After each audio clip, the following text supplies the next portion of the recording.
আজকে দেশের স্থিতিশীলতা বিনষ্ট হচ্ছে, অস্থিরতা সৃষ্টি হচ্ছে। এর জন্যে সম্পূর্ণভাবে হাসিনার যে ফ্যাসিস্ট রেজিম ছিল সেই রেজিমই তার জন্য দায়ী। বাংলাদেশে ছাত্র জনতা ফ্যাসিস্ট হাসিনা সরকারকে উৎখাতের জন্য একটা অভ্যুত্থানের মধ্য দিয়ে অর্জন করেছে এবং সেই সফলতা অর্জন করেছে। কিন্তু দুর্ভাগ্যের বিষয়, আজকে হাসিনার পাতা ফাঁদে আমরা যেন ফাঁদে পা না দিই।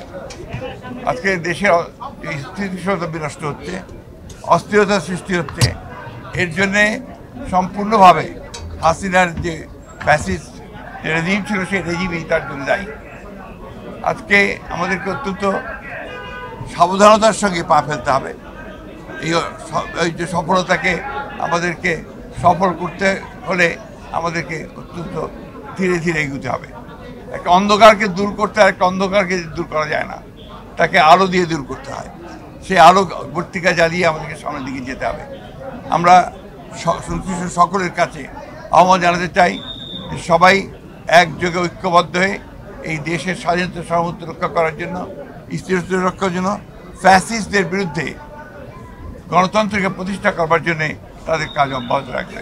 ভালো আছেন, ট্রিটমেন্ট চলছে। জাইমা রহমান এই প্রথম কোনো কর্মসূচিতেও একসঙ্গে আপনাদের দেখা আনুষ্ঠানিক সেই অভিজ্ঞতাটা কেমন? না, ভালো ভালো, এগুলো খুব ভালো অভিজ্ঞতা। আসল কথায় আসেন না কেন? নিশ্চয়ই অবগত আপনারা। বাংলাদেশে ছাত্র জনতা ফ্যাসিস্ট হাসিনা সরকারকে উৎখাতের জন্য একটা অভ্যুত্থানের মধ্য দিয়ে অর্জন করেছে এবং সেই সফলতা অর্জন করেছে।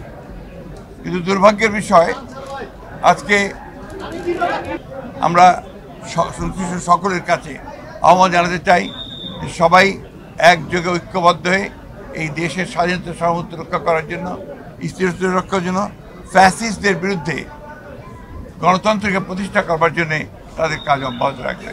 স্যার, ট্রাম্প প্রশাসনের সঙ্গে আপনাদের যে প্রোগ্রাম তার দরকার নেই কথা।